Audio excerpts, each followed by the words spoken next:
Donald Trump is super psyched, not just about getting back on the rally trail, but also having his massive convention later this year in Jacksonville. Not a digital thing, a physical convention where they're going to pack the halls with people from all around the country. And, you know, by that point, what are we going to have when it comes to coronavirus? At best, embers. You know, that'll be, I guess that's the worst case scenario. Except that Jacksonville is having a bit of an issue recently, as NBC News has reported. The manager of Lynch's Irish Pub, Keith Doherty, told NBC affiliate WTLV of Jacksonville on Monday that 7 employees had tested positive for the virus as part of an outbreak he dates to June 6th, so about 2 weeks ago almost. One patron that night, Erica Crisp, said on Facebook that she had tested positive for COVID-19 and that 10 of her friends who were there with her the night of June 6th also have the virus. Oh. 4 other tests were outstanding. I think we can sort of guess where those might go. But it's not just Erica Crisp. Let's see, we have Kat Layton, who says 12 of 15 friends at Lynch's that night for a birthday celebration have also tested positive. Layton eventually told the local affiliate, "I do regret going out that night." And Erica Crisp said, "I feel like an idiot. I know that I've been so cautious up until now, and with Florida opening back up, it's kind of that whole out of sight, out of mind thing." And so they didn't just have sort of, you know, an employee got sick and some people got sick. It was huge percentages of entire parties at the bar at that time got sick. And we're being told not to worry about this sort of thing, that this is just, as I sort of jokingly alluded to, this is just embers. This is nothing. They're going to stamp it out. But it is blowing up in some of these areas that have reopened. I'm wondering, you know, how each, because the reopening process, part of the criticism was making sure things are put in place. Not saying, hey, businesses no name businesses that we don't actually know, you guys should do this correctly and move on. And say we're going to reopen. Open safely, you guys. Make sure you do it right and move on. Some random business owner would be like, okay, thanks. I've been losing money. Let's reopen. And they don't care to open correctly. They don't care to hit certain guidelines. I don't know if it's specifically in this case, so I'm not trying to indict this particular location or this restaurant and those folks because I wasn't there. But I do know there's lax rules that go with this because many of the people that wanted to do it saw it as a hoax, saw it as not as big as it was, or even said, hey, you know what's more important to me than my employees or my patrons is making more money. All these different reasons for doing things irresponsibly just happen. And that's what's going to happen if you don't have a specific guideline, specific ways that people have to do it. And if they don't do it a certain way, you're going to make sure that they don't operate. I know that sounds like it's dictatorial or government overreach, but if the government has to answer for a spike in huge cases of people contracting it and then potentially dying of it, that's something else, another headache you have to deal with. Probably want to nip it in the bud first. I don't get that. Yeah, and I think it's probably a mix. Like, certainly we know from early on there were bars that refused to close down initially in New York. They felt it was dictatorial or whatever, and there have been businesses that have resisted the orders. And in terms of people going to them, like someone in the comments just said, Jacksonville bars are absolutely packed recently.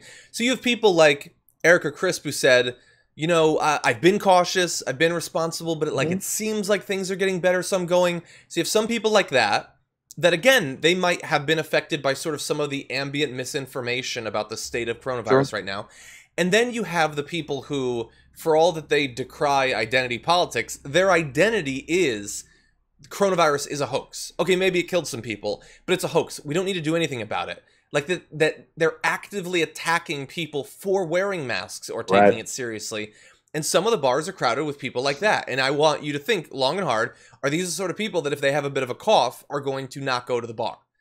No. And so, yeah, it's not just do you reopen or not? It's what does the reopening look like? And unfortunately, the position of the Republican Party now is anything done to protect people is a liberal plot.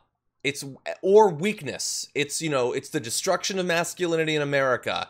And so you could theoretically have some of these places open with social distancing, not packing them, wearing masks and things like that. But it's an all or nothing thing for some of these red states. And it's not coincidental, not a coincidence that some of the states that are blowing up the most right now with coronavirus, including Florida, are red states.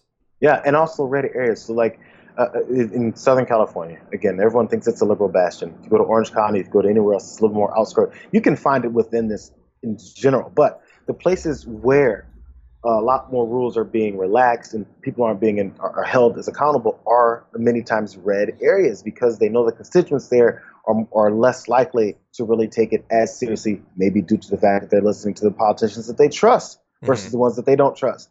So the politicians that they trust are telling them, get out there, it's okay, we need to bring the economy back. And then so those areas also accommodate those people. It's accommodating the thought processes for the people. There's some areas that opened and then they still had issues with making any money because people still didn't show up. Those areas, those are personal decisions. So it depends, and you have to see if it's convincing certain people to do things a certain way, and they decided not to. This is the result of it. Yeah, yeah. And look, the bar did reopen. They closed to clean and then reopened. Look, I guess that's being responsible, but I don't look at that and think, oh, good, then it's done. Then we're good. Yeah, so I'm gonna go back to that bar where 35 people just contracted it in one night. So also cleaning. Well, really fast. It's not just them. There were outbreaks at other bars in the area too. I don't want to get too much on lynches specifically, but bars in Jacksonville, bars, the country, it's still out there. That's really my point. There's a restaurant bar right next to my place. I drive by it every day. It is now full. I don't know about the inside. I know that parking lot is full again. I was like, oh my God. And there's not a line out the door. So it's again, this is right here. So it's sad that that's the approach we have to take, but it's gonna be that way. Now it's all left for people to avoid it or take part. Yeah, and finally, just we talked about in the beginning that the fact that the convention is going to be there, the Republican convention. I don't know what it's going to look like by that point. Still a few months away, but I do know that if you look back over the entirety of the pandemic so far in Florida, I would say that we are not in the best of times. That goes back to before April. That's like when we started lockdown. The first date is March 14th. And we are seeing way more cases in the last couple days than at any other point. We are not, and that's why I gotta show this graphic. We're not just talking about cases are going up there, Arizona, Texas. They are way higher than they were back when people were actually socially distancing. You know, the time when we took it seriously, and the cases, look at there. You started to see it go up in April, in the beginning of April, and then it levels off really. And there's little spikes up and down, but nothing crazy. What were we doing then? We were staying at home. We were locked down. They got rid of that. Cases go up. You can't explain that, to give it a Bill O'Reilly line, but we can explain it. It is I understand that Tucker Carlson, who makes way more money than me, spent night after night saying there's no scientific reason to believe that lockdowns work. I would point to this and say maybe there's something to being away from people with germs. Maybe that's better for the spread of disease than being right near them in a bar. It's the testing, John. You know, because when you test, then suddenly people catch it. Why? I don't understand why they infect the test with coronavirus. It's a horrible idea.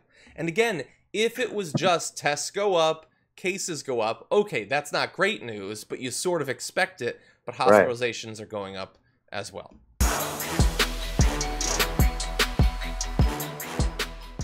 Check out the Damage Report podcast each day, wherever you get your podcasts, whether Pocket Casts or Stitcher or iTunes. You can join me as I give you the news and stories you want, with a range of co-hosts and interview guests jumping in on the fun each day. Again, that's the Damage Report, wherever you get your podcasts. And if you get them at iTunes, don't forget to rate and review. Sometimes I'll read them live on the show.